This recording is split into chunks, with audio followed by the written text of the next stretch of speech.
dövlət əmlakının icarəyə verilməsi ilə bağlı qanunvericiliyin tələbləri nələrdir?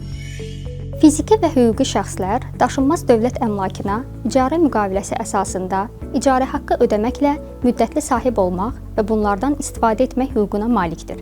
İcarəçinin icarə hüququ çıxarışla qeydə alınır.